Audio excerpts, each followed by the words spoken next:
Bab 181. Di alun-alun Aula Harimau Putih, para murid dan ahli keluarga Duan Mu marah karena Lu Ming berani datang dan memerintahkan mereka menyingkir. Mereka meraung dan bersiap menyerang bersama. Namun sebelum ada yang sempat mendekat, tiga sosok melesat seperti angin dan mendarat di medan pertempuran. Mereka adalah tiga tetua utama Aula Harimau Putih. Kedatangan mereka membuat pihak Duan Mu bersorak. Duan Mu Chao segera memanggil mereka untuk menyerang bersama dan menaklukkan Lu Ming. Pada saat yang sama, Lu Ming mengarahkan serangan langsung kepada Duan Mu Chao, sementara Lu Yunxiong bersembunyi di belakang tetua itu dengan ketakutan yang mendalam. Ia tak pernah membayangkan Lu Ming benar-benar berani menerobos Aula Harimau Putih dan membantai banyak ahli Grandmaster dalam satu gerakan. Bahkan di markas keluarganya sendiri, rasa dingin tetap mencengkeram hatinya. Tombak panjang Lu Ming menjelma seperti pilar penopang langit dan menghantam Duan Mu Chao. Karena Lu Yunxiong berada di belakangnya, Duan Mu Chao tak dapat menghindar dan terpaksa menerima benturan langsung. Tubuhnya bergetar hebat dan terpental mundur lebih dari 10 langkah sambil memuntahkan darah. Ia segera meminta bantuan.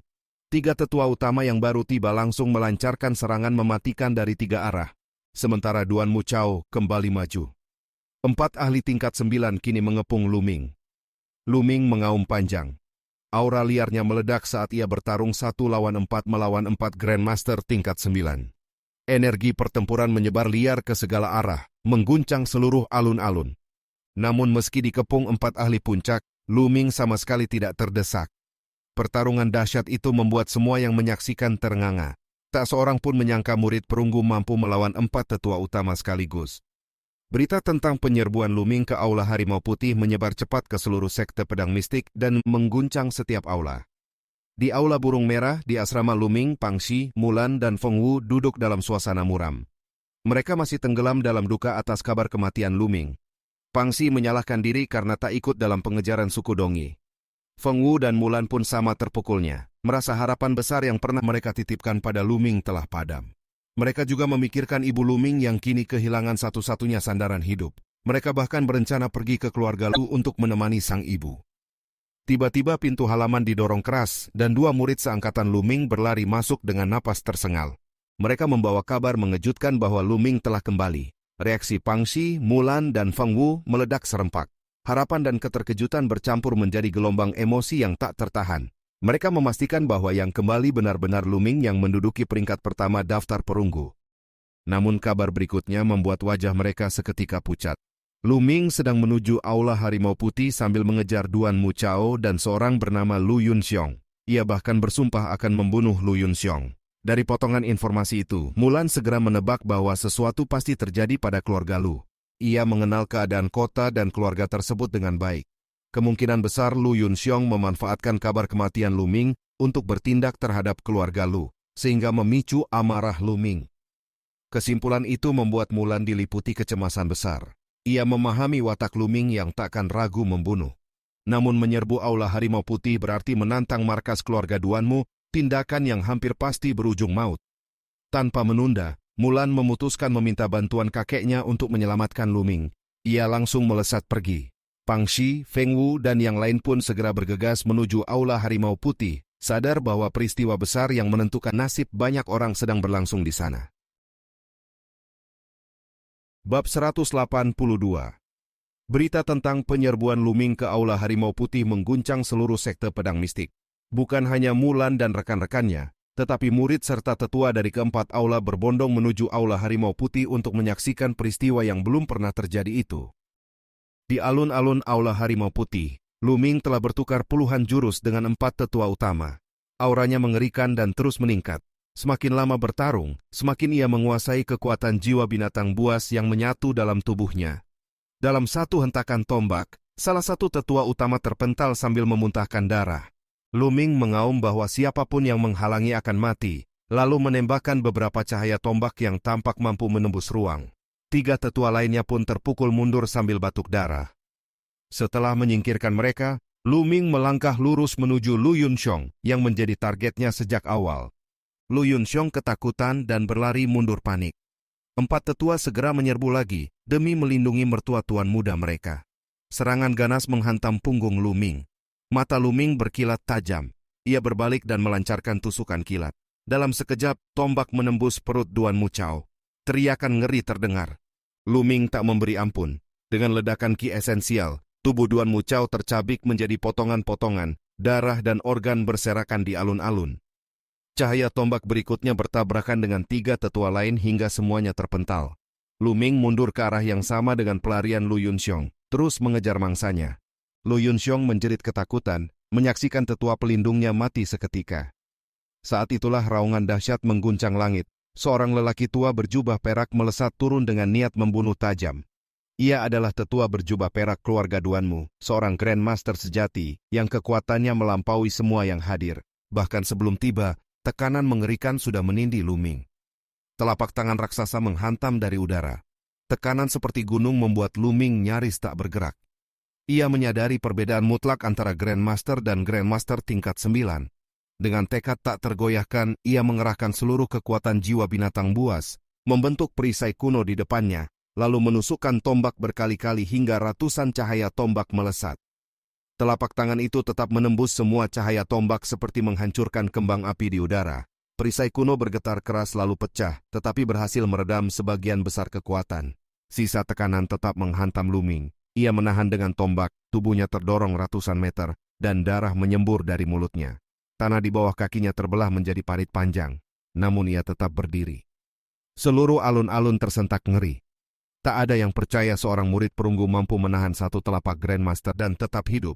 Tetua berjubah perak itu sendiri terkejut saat mendarat, menatap Lu Ming dan menyadari bahwa kekuatan luar biasa itu berasal dari fusi jiwa binatang yang sangat kuat.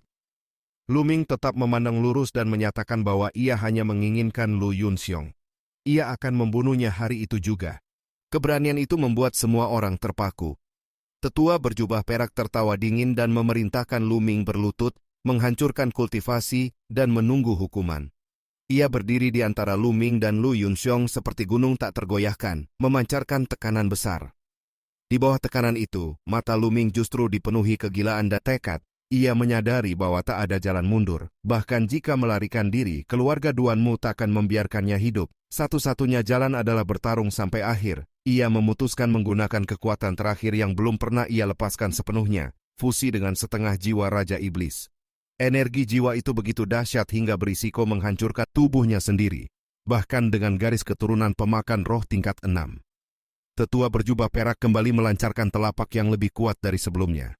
Tekanan mengerikan turun seperti langit runtuh. Lu Ming menyambutnya dengan kegilaan yang teguh. Ia mengerahkan jiwa binatang buas hingga puncak. Sosok serigala perak raksasa muncul dan melolong ke langit, memancarkan aura raja segala iblis yang menekan seluruh alun-alun. Tetua berjubah perak pun meraung ngeri, menyadari bahwa yang dihadapi bukan sekadar murid pemberontak, melainkan kekuatan jiwa raja iblis yang sesungguhnya. Bab 183. Raungan tetua berjubah perak keluarga Duan Mu mengguncang seluruh aula Harimau Putih. Semua orang menatap sosok serigala perak raksasa di atas kepala Lu Ming dengan mata terbelalak. Mereka memahami bahwa yang muncul bukan sekadar jiwa binatang biasa, melainkan jiwa Raja Iblis, makhluk legendaris yang kekuatannya mampu menghancurkan sekte besar. Tidak ada yang mengerti bagaimana Lu Ming bisa memperoleh jiwa makhluk seagung itu. Tetua berjubah perak berteriak bahwa Lu Ming sedang menantang maut dengan mencoba menyatu dengan jiwa Raja Iblis. Namun tatapan Lu Ming teguh. Ia memanggil kekuatan itu sepenuhnya. Serigala perak melolong dan menerjang masuk ke tubuhnya. Seketika raungan marah menggema. Aura Lu Ming melonjak tajam hingga menghancurkan kekuatan telapak tetua yang datang. Cahaya putih menyilaukan memancar dari tubuhnya. Rambutnya berubah perak dan berkibar liar. Sosoknya kini menyerupai iblis yang bangkit dari kehampaan. Dengan kekuatan baru itu, Lu Ming melancarkan tusukan tombak berkecepatan luar biasa ke arah tetua berjubah perak. Sang tetua terkejut karena Lu Ming tidak hancur oleh energi brutal jiwa Raja Iblis. Ia tidak mengetahui bahwa garis keturunan pemakan roh dalam tubuh Lu Ming memungkinkan dirinya menahan kekuatan tersebut. Meski demikian, beban pada tubuh Lu Ming tetap luar biasa. Tulang-tulangnya berderit di bawah tekanan, namun tekadnya tidak goyah. Kekuatan jiwa Raja Iblis yang menyatu membuat kultivasi Lu Ming melonjak hingga tingkat Grandmaster untuk sementara. Dengan kekuatan itu ia mampu menandingi Grandmaster sejati. Ia menyatakan bahwa selama Lu Yunxiong belum mati, ia tidak akan runtuh. Jika tetua berjubah perak terus menghalangi, maka ia akan dibunuh terlebih dahulu. Aura Lu Ming meledak seperti pelangi cahaya saat ia melangkah di udara dan menyerbu lawan. Tetua berjubah perak pun meledakkan seluruh kekuatan Grandmaster tingkat pertama. Tekanan tak terlukiskan menyelimuti alun-alun. Kedua sosok bertabrakan di udara, menciptakan dentuman yang mengguncang bumi. Setelah benturan dahsyat, tubuh yang terpental mundur ternyata milik tetua berjubah perak. Luming tertawa liar dan menyebut tingkat Grandmaster lawannya tidak istimewa. Ia berubah menjadi kilatan perak dan kembali menyerbu. Tetua berjubah perak terkejut sekaligus marah. Ia menyadari kekuatan fusi jiwa binatang dalam tubuh Luming jauh melampaui bayangannya. Ia memutuskan menahan Luming sambil menunggu bala bantuan aula harimau putih. Pertarungan udara berlangsung cepat seperti kilat. Gelombang energi beruntun mengguncang langit. Setelah lebih dari 10 benturan, tetua berjubah perak kembali terpental ratusan meter, gemetar dan memuntahkan darah. Pemandangan itu membuat seluruh alun-alun terpaku. Luming, murid perunggu, benar-benar melukai Grandmaster sejati. Kejadian yang mustahil telah terjadi dalam belasan napas saja. Di tepi alun-alun, Lu Yunxiong gemetar ketakutan. Harapannya bahwa tetua berjubah perak akan menyelamatkannya runtuh seketika. Ia memutuskan melarikan diri menuju puncak aula harimau putih. Luming segera mengejar. Ia berubah menjadi cahaya dan muncul di atas kepala Lu Yunxiong. Dengan satu gerakan, telapak perak raksasa terbentuk di udara dan mencengkeram tubuh Lu Yunxiong. Lu Yunxiong tak mampu melawan sedikit pun dan terperangkap. Ia menjerit memohon ampun sementara tubuhnya meronta sia-sia. Tetua berjubah perak terbang mendekat dan memperingatkan bahwa Lu Yunxiong adalah mertua Duan Mulin. Membunuhnya berarti menantang bencana besar. Luming hanya tersenyum dingin dan menganggap ancaman itu lelucon. Ia memperkuat cengkeraman telapak peraknya. Tulang-tulang Lu Yunxiong retak satu persatu dan jeritan kesakitan menggema. Saat kematian hampir tiba, suara cemas terdengar dari langit. Dua sosok melesat cepat mendekat. Mata Luming terangkat. Sosok itu adalah Lu Yao bersama seorang pemuda berpakaian hitam berwajah dingin dan aura menakutkan. Pemuda itu tampak berusia belasan, namun kekuatannya jelas berada di alam Grandmaster. Para penonton mengenalinya sebagai Duan Mulin, jenius sekte yang telah menembus alam Grandmaster pada usia 18 tahun, sesuatu yang sangat langka dalam sejarah sekte pedang mistik. Kedatangan Duan Mulin membuat banyak orang yakin nasib Luming telah berakhir. Sementara itu Lu Yunxiong, yang tercekik dalam cengkeraman telapak perak, menjerit memohon keselamatan kepada putrinya. Dalam beberapa napas, dua sosok itu telah tiba di udara tak jauh dari Luming, membawa ketegangan pertempuran ke puncak yang baru. Bab 184. Luming berdiri di udara dengan telapak perak raksasa yang mencengkeram tubuh Lu Yunxiong. Sosok itu meronta dalam ketakutan yang tak terbendung sementara seluruh alun-alun aula harimau putih diselimuti ketegangan yang membeku. Di hadapan Luming, Lu Yao menatap dengan amarah dan keterkejutan bercampur, sedangkan di sampingnya berdiri Duan Mulin, pemuda berjubah hitam dengan aura dingin yang menekan ruang di sekitarnya. Luming tetap teguh pada niatnya. Baginya, pembalasan terhadap Lu Yunxiong adalah keharusan mutlak demi darah keluarga dan keselamatan ibunya. Ia menolak segala ancaman maupun tekanan. Bagi Luming, dosa terbesar adalah pengkhianatan terhadap keluarga sendiri, dan Lu Yunxiong telah melangkah terlalu jauh untuk diampuni. Tekad membunuhnya tidak lagi dapat digoyahkan oleh siapapun. Di bawah tatapan banyak orang, Luming menutup telapak peraknya. Kekuatan raksasa menghimpit tubuh Lu Yunxiong hingga hancur seketika di udara. Tubuh itu meledak menjadi kabut darah yang tersebar di langit aula harimau putih. Keheningan seketika pecah menjadi gelombang kejut. Lu Yao runtuh dalam histeria dan kebencian, sementara niat membunuh Duan Mulin meledak tanpa kendali.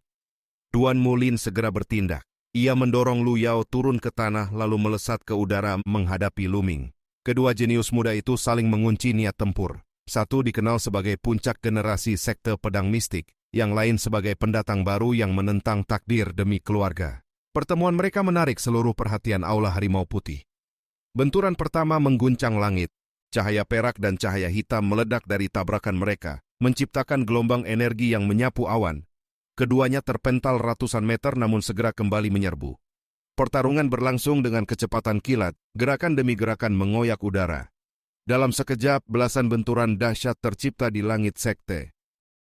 Duan Mulin kemudian membangkitkan garis keturunannya.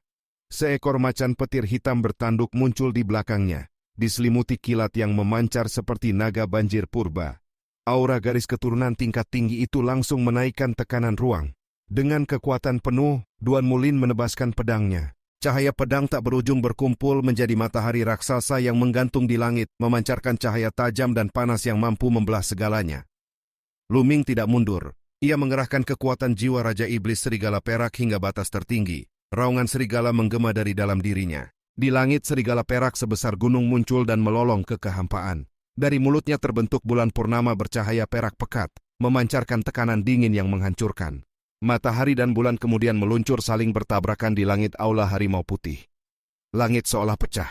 Gelombang energi meledak ke segala arah, menciptakan pusaran angin yang mengoyak awan dan membuka lubang raksasa di langit. Matahari pedang dan bulan serigala saling menekan dalam keseimbangan mematikan. Namun tekanan pada tubuh Lu-Ming semakin mengerikan. Energi Raja Iblis mengamuk dalam meridiannya, merobek otot dan tulang hingga darah merembes dari pori-porinya. Meski tubuhnya diambang kehancuran, tekadnya tetap seperti baja. Dengan dorongan terakhir, Lu-Ming meledakkan seluruh kekuatan jiwa binatangnya. Raungan serigala mengguncang langit. Bulan perak bersinar semakin tajam dan menekan matahari pedang hingga retak. Cahaya matahari meredup dengan cepat sebelum akhirnya runtuh dan meledak. Gelombang kehancuran menyapu udara saat Duan Mulin terpukul mundur seperti bola meriam yang jatuh dari langit. Tubuh Duan Mulin menghantam tanah aula harimau putih dengan keras. Darah menyembur dari mulutnya dan auranya bergetar kacau. Jenius nomor 1 sekte pedang mistik itu terluka dalam benturan langsung melawan Lu-Ming. Pemandangan itu membuat seluruh sekte gempar. Pendatang baru yang menentang aturan sekte telah mengalahkan kebanggaan generasi muda mereka dalam pertempuran terbuka di langit aula harimau putih. Di udara, Lu-Ming masih melayang dengan cahaya perak menyelimuti tubuhnya, seperti Raja Iblis yang baru bangkit. Namun di balik kekuatan yang mengguncang dunia itu, tubuhnya telah dipenuhi luka halus dan darah yang merembes tanpa henti. Pertempuran matahari dan bulan telah berakhir dengan kemenangan Lu-Ming, tetapi harga yang harus dibayar oleh tubuhnya juga sangat besar. Bab 185. Duan Mulin, jenius tak tertandingi yang baru menembus alam Grandmaster, telah dipukul mundur dan dilukai oleh Lu-Ming di hadapan seluruh aula harimau putih. Kejadian itu mengguncang keyakinan semua orang. Meski Lu-Ming meminjam kekuatan jiwa Raja Iblis, kemampuan untuk menyatu dan mengendalikan jiwa setingkat itu sendiri sudah merupakan mukjizat yang melampaui nalar. Tidak ada praktisi biasa yang mampu menanggung kekuatan sebesar itu tanpa hancur. Lu-Ming melolong panjang, tubuhnya berselimut cahaya perak pekat seperti iblis kuno yang bangkit kembali. Tekad membunuh dalam dirinya tidak tergoyahkan. Ia menerjang ke arah Duan Mulin dengan niat menghabisi musuh besarnya itu saat masih terluka. Keberanian itu membuat seluruh penonton terpaku. Duan Mulin adalah harapan kebangkitan keluarga Duanmu. Membunuhnya berarti menantang amarah keluarga besar yang tidak akan berhenti sebelum darah dibalas darah. Namun bagi Lu-Ming, ancaman sebesar apapun tidak lagi berarti. Bulan purnama perak di langit memancarkan ribuan berkas cahaya tajam seperti tombak. Setiap pancaran meluncur ke arah Duan Mulin, menutup semua jalan mundur. Tetua berjubah perak keluarga Duanmu yang masih terluka nekat menerjang untuk melindungi pewarisnya. Namun cahaya pedang yang dilepaskannya hancur seketika saat bersentuhan dengan cahaya bulan. Tubuhnya kembali terpukul mundur dan memuntahkan darah. Ia bahkan tidak mampu menahan satu gelombang serangan Lu-Ming. Saat Lu-Ming hampir mencapai Duan Mulin, langit dan bumi tiba-tiba bergemuruh oleh tekanan dahsyat yang melampaui semua Grandmaster di tempat itu. Banyak murid dengan kultivasi lebih rendah langsung muntah darah dan jatuh. Awan di langit bergulung lalu terbuka, menampakkan tangan raksasa yang turun dari langit dan mencengkeram ruang di sekitar Lu-Ming. Itulah kekuatan kepala aula harimau putih, Duan Mu Po-jun. Telapak raksasa itu menekan dengan kekuatan mutlak. Bulan perak Lu-Ming hancur seperti gelembung. Serigala raksasa di langit meraung lalu lenyap. Tubuh Lu-Ming bergetar hebat dan darah muncrat dari mulutnya saat ia terpukul mundur. Namun tangan raksasa itu terus menekan, hampir menelan seluruh tubuhnya tanpa jalan menghindar. Pada saat genting itu, raungan pedang mengguncang dari arah selatan. Cahaya pedang menembus kehampaan dan menebas tangan raksasa tersebut. Benturan dua kekuatan puncak menghancurkan tangan itu menjadi pecahan energi yang menyebar di langit. Awan terbelah, memperlihatkan dua sosok berdiri saling berhadapan di udara. Duan Mu Po-jun sebagai kepala aula harimau putih dan Yan Lan sebagai kepala aula burung vermilion kini saling mengunci aura. Tekanan mereka menyelimuti langit dan bumi. Di bawah tekanan dua tokoh puncak itu, Duan Mulin bangkit dengan rambut terurai liar dan aura seperti iblis yang terluka. Rasa hina akibat kekalahan di depan umum berubah menjadi niat membunuh yang membakar akal sehatnya. Ia memicu kekuatan terdalam dalam garis keturunannya. Cahaya merah darah pekat meledak dari tubuhnya, lalu menjelma naga banjir hitam bertubuh panjang dengan sisik petir dan aura raja yang menekan semua makhluk di sekitarnya. Pada tubuh naga itu tampak dua lingkar meridian berwarna perak. Pemandangan itu mengejutkan seluruh penonton. Lingkar perak menandakan garis keturunan tingkat raja. Dan kebangkitan kedua Duan Mulin ternyata mencapai tingkat raja peringkat 2, sesuatu yang sangat jarang bahkan di antara jenius besar. Garis keturunan tingkat raja melampaui garis keturunan fana dalam segala aspek, baik kecepatan kultivasi maupun peningkatan kekuatan tempur. Hanya satu dari puluhan ribu praktisi yang mampu membangkitkan garis keturunan tingkat itu dalam nirwana kedua. Dengan kekuatan baru tersebut, aura Duan Mulin melonjak ke puncak baru. Ia kembali memadatkan cahaya pedang menjadi matahari raksasa, kini 2 kali lebih kuat dari sebelumnya. Matahari pedang itu menggantung di langit dengan panas dan ketajaman yang menghancurkan. Luming menanggapi dengan melolong gila. Ia memeras sisa kekuatan jiwa Raja Iblis hingga batas terakhir. Serigala perak raksasa kembali muncul dan bulan purnama yang terbentuk bersinar lebih cemerlang dari sebelumnya. Sekali lagi matahari dan bulan bertabrakan di langit aula harimau putih. Benturan kedua kekuatan puncak itu membuat ruang bergetar seolah akan runtuh. Duan Mulin menuangkan seluruh ki sejatinya tanpa sisa. Luming pun menyalurkan seluruh daya jiwa binatang yang tersisa dalam tubuhnya. Namun tekanan yang ditanggungnya jauh melampaui batas manusia. Tulang-tulangnya berderak, ototnya bergetar, dan darah terus merembes dari pori-porinya. Tubuhnya berada di ambang kehancuran total, namun tekadnya tetap memaksa kekuatan itu terus mengalir. Bab 186. Luming memaksa meridian darahnya berputar pada batas tertinggi. Kemampuan melahapnya bekerja gila-gilaan menyerap gelombang penghancur yang mengamuk di dalam tubuhnya. Energi jiwa Raja Iblis yang brutal disalurkan ke seluruh daging dan tulangnya agar tidak meledakkan dirinya dari dalam. Meskipun begitu, luka yang menumpuk dari pertempuran panjang tetap membuat tubuhnya nyaris runtuh. Langit di atas aula harimau putih masih dipenuhi kilau sisa matahari pedang dan bulan perak. Semua mata terpaku pada dua pemuda yang terus bertarung tanpa henti. Di ketinggian dua kepala aula, Duan Mu Pojun dan Yan Lan, saling menahan aura sehingga tak satu pun dapat turun tangan. Kebuntuan itu membuat duel Luming dan Duan Mulin menjadi pusat takdir seluruh sekte. Tak lama kemudian kilatan demi kilatan muncul di langit. Para tetua berjubah perak dari aula harimau putih tiba terlebih dahulu, disusul tetua dari aula burung vermilion, aula naga biru, dan aula kura-kura hitam. Lebih dari 20 tetua melayang mengelilingi medan tempur, aura mereka menekan ruang. Pada saat itu matahari dan bulan di langit runtuh bersamaan, berubah menjadi pusaran energi yang menghilang. Tanpa jeda, Luming dan Duan Mulin kembali saling menerkam. Energi tombak dan pedang menebas langit seperti badai. Keduanya bertarung sengit di udara tanpa ada yang mundur. Di bawah, Lu Yao menatap kosong ke langit. Sosok Luming yang dahulu lemah dan sakit-sakitan kini berdiri sejajar bahkan melampaui jenius sekte. Kenyataan itu menghancurkan keyakinannya. Ia terus menegaskan dalam hati bahwa semua itu hanya pinjaman kekuatan luar, sementara Duan Mulin tetap jauh lebih agung.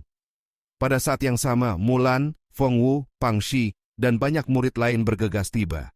Mereka berdiri terpaku menyaksikan duel yang telah melampaui 100 jurus tanpa pemenang. Ketegangan merayap di antara para tetua keluarga Duan Mu. Salah satu dari mereka meraung mengajak semua tetua menyerang bersama dan membunuh Luming demi membalas kematian keluarga mereka. Yan Lan segera memancarkan energi pedang ke langit, diikuti aura para tetua aula burung vermilion yang maju menghalangi. Kedua kubu nyaris bentrok terbuka. Duan Mu Pojun menuduh Luming melakukan kejahatan keji dan menuntut kematian. Yan Lan menolak, menegaskan bahwa sebab kejadian belum jelas, dan Luming bukan tipe murid yang bertindak tanpa alasan. Ketegangan dua kepala aula memuncak dan perang internal sekte hampir pecah. Pada saat genting itu, suara tenang namun penuh otoritas bergema dari kedalaman sekte. Satu kalimat saja membuat seluruh langit dan bumi terdiam. Pemimpin sekte telah berbicara. 4 berkas cahaya menembus ruang dan muncul di atas alun-alun. Di depan berdiri Lin Shui, pemimpin sekte pedang mistik, diikuti 3 tetua berjubah emas. Dengan satu lambaian tangan, kekuatan lembut namun tak terbantahkan memisahkan Luming dan Duan Mulin, mendorong mereka mundur tanpa perlawanan. Duan Mulin yang dipenuhi niat membunuh masih mengamuk dan menuntut melanjutkan pertarungan sampai mati. Luming membalas dengan ejekan dingin bahwa jenius itu hanyalah sampah yang terlalu percaya diri. Kedua pemuda itu kembali memancarkan permusuhan hingga suara pelan Lin Xueyi menggema lagi seperti guntur dalam kesadaran mereka. Keduanya langsung terdiam. Duan Mu Po-jun segera menuduh Luming membantai puluhan anggota keluarga Duan Mu dan menyerbu Aula Harimau Putih, menuntut izin membunuhnya di tempat. Yan Lan meminta penjelasan dari Luming tentang kebenaran pembantaian tersebut. Tanpa ragu, Luming mengakui bahwa ia memang telah membunuh mereka. Pengakuan itu membuat seluruh alun-alun gempar. Duan Mu Po-jun berseri kemenangan, sementara Yan Lan dan murid-murid Aula Burung Vermilion terkejut. Namun Luming menambahkan bahwa lokasi pembunuhanlah yang harus dipertanyakan. Ia mengungkap bahwa pasukan Duan Mu yang dipimpin Lu Yunxiong menyerbu keluarga Lu dan berniat membantai serta membunuh ibunya. Ia bertindak untuk melindungi keluarganya sendiri. Kerumunan tersentak, tuduhan berbalik menghantam Duan Mu Po-jun. Yan Lan murka, menuduh keluarga Duan Mu bertindak biadab terhadap keluarga murid sekte sendiri. Duan Mu Po-jun menyangkal keras dan menuduh Luming memfitnah. Luming menegaskan bahwa mayat para penyerang masih berada di keluarga Lu dan bisa diperiksa kapan saja. Terpojok, Duan Mu Po-jun mencoba memutar alasan bahwa Luming seharusnya kembali ke sekte melapor lebih dahulu, alih-alih bertindak sendiri. Mendengar itu, Luming tertawa keras di hadapan seluruh sekte. Ia menyindir bahwa Duan Mu Po-jun tampaknya ingin ia membiarkan keluarganya dibantai sambil pulang melapor. Ia mengejek bahwa kepala-kepala aula itu pasti pernah ditendang keledai hingga akalnya hilang. Ejekan terbuka itu mengguncang seluruh Aula Harimau Putih. Tak seorang pun pernah berani menghina kepala aula di depan pemimpin sekte. Wajah Duan Mu Po-jun memerah, tubuhnya gemetar oleh amarah yang hampir meledak. Ketegangan baru pun kembali menggelegak di udara sekte. Bab 187. Tawa keras Yan Lan meledak di langit Aula Harimau Putih. Ia memuji ejekan Luming terhadap Duan Mu Po-jun, bahkan menyebut kepala tua itu memang layak ditertawakan. Ucapan itu semakin mempermalukan kubu keluarga Duan Mu di hadapan seluruh sekte. Duan Mu Po-jun segera berbalik menekan pemimpin sekte. Ia menuduh Luming tidak menghormati senior dan memiliki karakter rendah yang berbahaya bagi dunia. Menurutnya, murid seperti itu harus dibunuh demi ketertiban sekte. Pemimpin sekte pedang mistik terdiam sambil mengerutkan kening. Di satu sisi Luming jelas merupakan jenius langka, namun di sisi lain kematian begitu banyak elit keluarga Duan Mu menuntut pertanggungjawaban. Para tetua berjubah perak Aula Harimau Putih maju satu persatu memperkuat tuntutan. Mereka menegaskan bahwa puluhan ahli tingkat master dan grandmaster, bahkan tetua utama tingkat puncak, telah tewas di tangan Luming. Mayat mereka masih tergeletak di alun-alun dengan darah belum kering.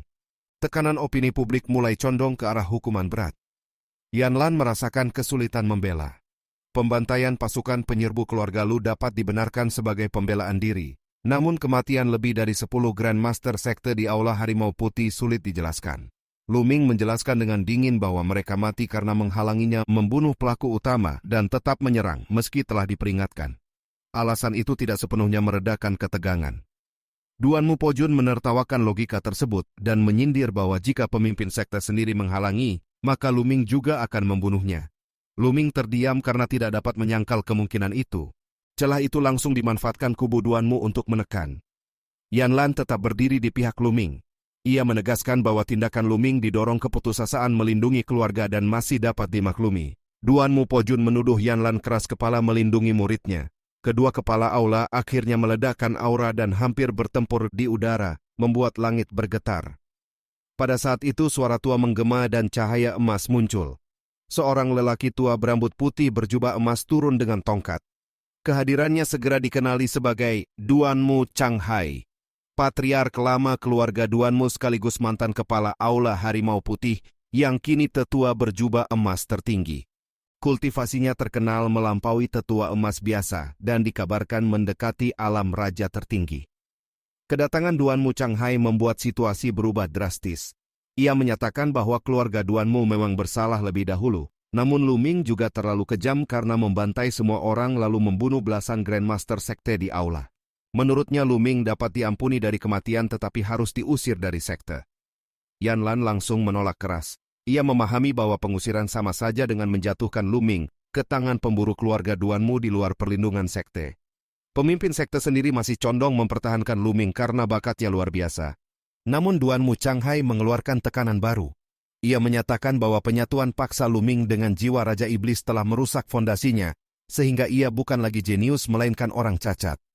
Dengan kata lain, sekte tidak akan kehilangan masa depan jika mengusirnya. Pemimpin sekte mulai ragu.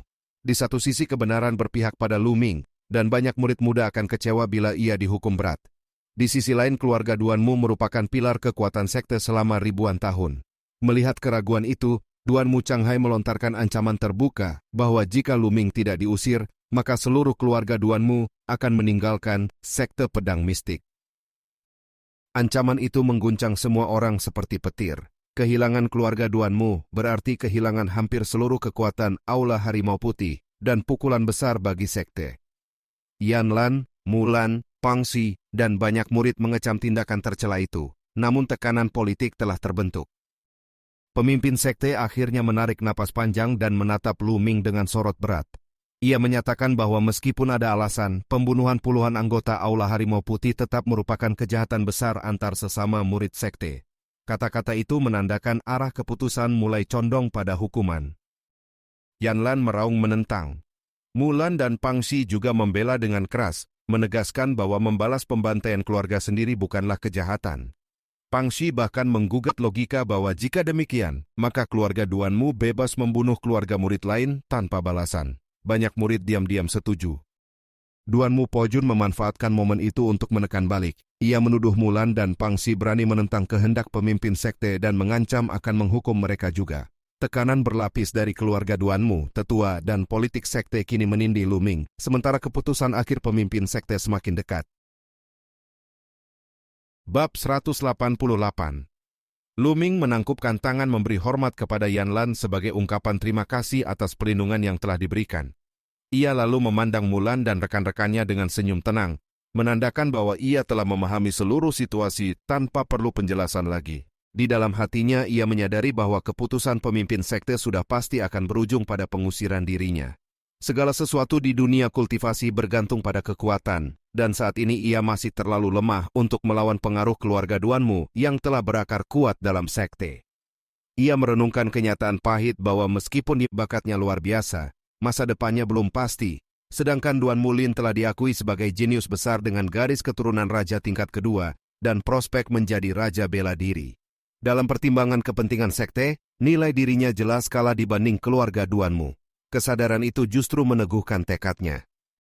Dengan napas panjang yang mantap, Luming menyatakan di hadapan semua orang bahwa ia memilih meninggalkan sekte pedang mistik atas kehendaknya sendiri. Keputusan itu mengguncang seluruh alun-alun. Mulan, Pangxi, dan para sahabatnya dipenuhi keterkejutan dan kemarahan, sementara para anggota keluarga Duanmu menyambutnya dengan senyum dingin penuh kemenangan. Pemimpin sekte Lin Shui menghela napas panjang. Demi menjaga keseimbangan sekte, ia tidak menahan keputusan itu. Namun sebagai bentuk tanggung jawab, ia memerintahkan seorang tetua berjubah emas berangkat ke kota angin berapi untuk melindungi keluarga Lu selama 10 tahun. Jaminan keselamatan itu menjadi satu-satunya penebusan yang dapat ia berikan. Luming menerima perlindungan tersebut dengan rasa terima kasih tulus, sebab kekhawatiran terbesarnya selama ini memang keselamatan ibu dan keluarganya. Ia lalu berpamitan kepada Yanlan dengan penghormatan mendalam. Sang dekan tetap menunjukkan tekad melindunginya, namun Luming memilih jalan sendiri demi menghindari beban bagi gurunya. Ia kemudian mendekati Mulan dan para sahabatnya. Kepergian itu syarat keengganan, tetapi juga kebanggaan. Persahabatan yang terbentuk di sekte menjadi kenangan paling berharga yang ia peroleh selama ini. Pangxi sempat berniat meninggalkan sekte bersama dirinya, namun Luming menolak dengan tegas dan mendorong sahabatnya tetap berlatih demi masa depan. Ia percaya suatu hari mereka akan bertemu kembali sebagai kultivator kuat dan minum bersama seperti dahulu. Mulan memperingatkannya tentang ancaman keluarga Duanmu di luar sekte, dan ia menerimanya dengan pemahaman penuh. Sebelum berpisah, ia meninggalkan janji samar yang membuat hati Mulan bergetar, menandakan harapan pertemuan kembali di masa depan. Setelah berpamitan dengan seluruh sahabatnya, Luming menghadapi Duanmu Lin yang memancarkan niat membunuh. Di hadapan semua orang, ia bersumpah bahwa dalam 2 tahun ia akan mengalahkan dan memenggal kepala jenius keluarga Duanmu itu dengan kekuatannya sendiri. Sumpah itu disambut ejekan, namun tekadnya tidak tergoyahkan. Bahkan di hadapan Duanmu Pojun, ia menegaskan bahwa suatu hari ia akan memusnahkan keluarga Duanmu dengan tombaknya. Dengan langkah mantap, Luming berjalan di udara meninggalkan sekte pedang mistik. Di bawah cahaya matahari, Punggung mudanya memancarkan tekad, keberanian, dan keyakinan yang menembus langit. Pemandangan kepergian itu terpatri dalam benak semua yang menyaksikan, menjadi kenangan yang tidak akan terlupakan sepanjang hidup mereka. Bab 189. Kepergian Lu Ming dari sekte pedang mistik meninggalkan gelombang emosi yang beragam di antara mereka yang menyaksikannya. Mulan memandang ke arah langit tempat sosoknya menghilang dengan keyakinan bahwa pemuda itu suatu hari akan menciptakan keajaiban dan menghancurkan keluarga Duanmu. Feng Wu merasakan gejolak yang sulit dijelaskan. Ia pernah menyimpan perasaan khusus kepada Lu Ming sejak masa penilaian masuk sekte. Namun cahaya prestasi Lu Ming yang semakin menyilaukan membuatnya sadar akan jurang di antara mereka yang terus melebar. Pang Xi berdiri dengan tinju terkepal dan air mata tertahan, sementara Zhang Muyun dalam hati menyatakan kepercayaan bahwa sahabatnya akan menembus segala ketidakadilan dunia dan suatu hari kembali berdiskusi tentang Dao. Zuo Yirong menggenggam tangan Zhang Muyun erat, merasakan getaran keyakinan yang sama. Di sisi lain, Lu Yao diliputi perasaan yang saling bertentangan. Ia membenci Lu Ming yang dahulu dianggap tidak berharga, namun kini melampaui segalanya, sekaligus takut bahwa sumpah kehancuran terhadap keluarga Duanmu benar-benar akan terwujud dan menyeret dirinya ke dalam kehancuran. Pemimpin sekte Lin Shuiyi menghela napas panjang sebelum berbalik pergi, menandakan berakhirnya peristiwa besar itu. Duanmu Changhai menatap ke arah kepergian Lu Ming dengan kilatan tajam di matanya, menyadari bahwa pemuda itu merupakan ancaman luar biasa. Ia memerintahkan Duanmu Po Jun memastikan kematian Lu Ming secepat mungkin. Perintah itu disambut dengan kesungguhan, sebab keluarga Duanmu tidak berniat membiarkan bibit bahaya tumbuh. Nama Lu Ming pun tertanam dalam sejarah sekte pedang mistik sejak hari itu. Setelah meninggalkan sekte, Lu Ming melesat jauh hingga memasuki pegunungan terpencil. Ketika kekuatan jiwa Raja Iblis mereda, tubuhnya mengalami penurunan energi drastis dan luka akibat tekanan kekuatan besar mulai terasa. Tulang retak halus, otot robek, dan darah mengering di kulitnya. Namun garis keturunan pemakan roh membuat kondisinya tidak separah yang diperkirakan musuh-musuhnya. Ia memahami bahwa dengan pemulihan terfokus, luka itu dapat sembuh dalam beberapa hari. Ia memandang kembali ke arah sekte dari kejauhan dan menyadari inti persoalan yang memaksanya pergi adalah kelemahan dirinya dibanding kekuatan kolektif keluarga Duanmu. Kesadaran itu berubah menjadi tekad membara. Ia bersumpah akan menjadi cukup kuat hingga seorang diri mampu menundukkan seluruh keluarga dan kekuatan manapun. Dengan tombak di tangan, ia bertekad menguasai dunia kultivasi. Pikirannya kemudian terlintas pada Qiu Yue yang tidak sempat ia temui sebelum pergi. Ia membayangkan kegelisahan gadis itu jika mengetahui kepergiannya, namun ia menekan kerinduan tersebut demi fokus pada pemulihan dan langkah berikutnya. Ia memasuki kuil agung, menelan pil penyembuhan, dan memusatkan energi untuk memulihkan luka. 2 hari kemudian, kondisinya pulih sebagian besar. Ia memutuskan pulang ke kota angin berapi untuk menenangkan ibunya sebelum melanjutkan perjalanan ke ibu kota kekaisaran, guna mencari cara menyelamatkan ayahnya sekaligus meningkatkan kultivasi.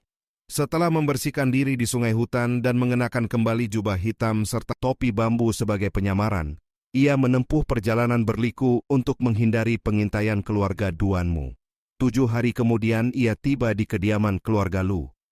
Li Ping memeluknya dengan air mata haru, sebab selama kepergiannya ia hidup dalam kecemasan terus-menerus. Lu Ming menenangkan ibunya dan memastikan dirinya selamat. Setelah itu ia mempelajari keadaan keluarga Lu selama hari-hari terakhir.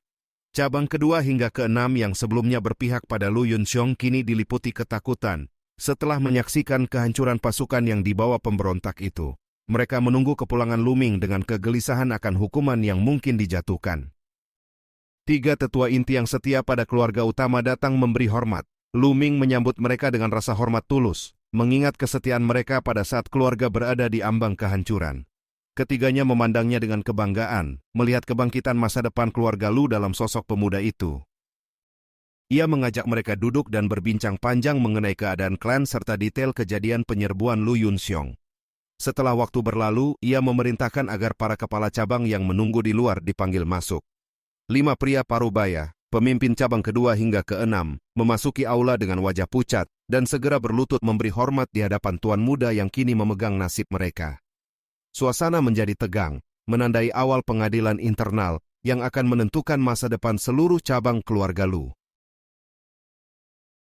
Bab 190. Lu Ming duduk tenang di kursi utama aula keluarga Lu, menerima penghormatan 5 kepala cabang dengan sikap acuh. Tatapannya dingin dan menyiratkan ejekan saat ia menyinggung kesetiaan mereka yang sebelumnya berpaling kepada Lu Yunxiong. Kelima pria itu pucat dan segera membela diri, menyatakan bahwa penyerahan mereka saat itu hanya demi menjaga kelangsungan keluarga Lu dari kehancuran total di hadapan kekuatan besar yang dibawa pengkhianat tersebut. Mereka mengaku menunggu kepulangan Lu Ming dan meyakini ia belum mati. Lu Ming menanggapi dengan senyum tipis tanpa komentar langsung, hanya menyeruput teh dengan santai. Ketegangan membeku di ruangan. Ia lalu mengungkap fakta bahwa Lu Yunxiong telah ia bunuh di aula Harimau Putih. Pengakuan itu mengguncang semua yang hadir, termasuk 3 tetua inti. Bagi 5 kepala cabang, kabar itu menjadi pukulan telak sekaligus ancaman nyata terhadap nasib mereka sendiri. Ketakutan membuat mereka berlutut serempak dan memohon pengampunan, bersumpah akan setia sepenuh hati kepada keluarga utama. Lu Ming tetap menunjukkan keraguan. Ia kemudian mengajukan syarat tegas. Mereka harus mengucapkan sumpah iblis batin. Sumpah itu mengikat hati dan darah seorang kultivator, dan pelanggarannya di masa depan akan memicu gangguan iblis batin yang berujung kematian saat kultivasi. Menyadari bahwa tanpa sumpah itu mereka tidak akan dipercaya dan mungkin tidak akan dibiarkan hidup, kelima kepala cabang akhirnya menerima dan mengucapkannya. Setelah sumpah selesai, Lu Ming menyatakan bahwa pilihan mereka tepat dan mempersilahkan mereka pergi. Keputusan itu menandai berakhirnya krisis loyalitas dalam keluarga Lu sekaligus memastikan kendali mutlaknya sebagai tuan muda. Ia kemudian beralih kepada 3 tetua inti yang setia. Menyadari bahwa kekuatan keluarga Lu melemah setelah berbagai pergolakan, ia menekankan pentingnya kualitas dibanding jumlah. Ia mengeluarkan tumpukan kitab teknik kultivasi dan bela diri yang ia peroleh dari berbagai pertempuran. Ketika para tetua membuka kitab-kitab itu, mereka terkejut melihat bahwa semuanya adalah teknik bela diri tingkat kuning kelas atas dan kelas bawah dalam jumlah besar. Bagi keluarga Lu yang sebelumnya hanya memiliki sedikit teknik tingkat kuning, harta itu bagaikan fondasi baru kebangkitan. Lu Ming menjelaskan bahwa teknik tersebut dapat dipelajari para tetua atau diwariskan kepada murid berbakat dan setia agar kekuatan klan meningkat cepat. Ia juga mengeluarkan sejumlah pil obat penyembuhan, penawar racun, dan peningkat kultivasi yang tidak lagi terlalu berguna baginya, namun sangat berharga bagi para praktisi tingkat prajurit hingga master di keluarga Lu. Ia menyerahkan semuanya untuk dibagikan sesuai kebijaksanaan para tetua. 3 tetua inti menerima dengan rasa syukur mendalam dan kegembiraan tak terbendung. Mereka menyadari bahwa dengan teknik dan pil itu, kekuatan keluarga Lu akan melonjak dalam waktu singkat. Setelah berpamitan, mereka segera pergi untuk merencanakan distribusi harta dan pembinaan generasi baru, bertekad mempercepat kebangkitan klan. Lu Ming tinggal di kediaman keluarga selama 7 hari untuk memastikan stabilitas keadaan. Setelah semuanya tertata, ia memutuskan melanjutkan perjalanan. Ia tidak mungkin bersembunyi di keluarga selamanya, dan ada tugas besar menantinya, termasuk menyelidiki keberadaan ayahnya. Di halaman utama, Li Ping mengantar kepergiannya dengan pesan sederhana agar ia berhati-hati. Ia memahami bahwa putranya ditakdirkan menjelajah dunia luas dan tidak boleh terikat pada satu tempat. Lu Ming meyakinkan ibunya bahwa ia akan selamat. Namun sebelum benar-benar pergi, ia ragu sejenak. Ia merasa sudah waktunya mengungkap kebenaran yang selama ini tersembunyi. Kemungkinan bahwa Lu Yuntian masih hidup.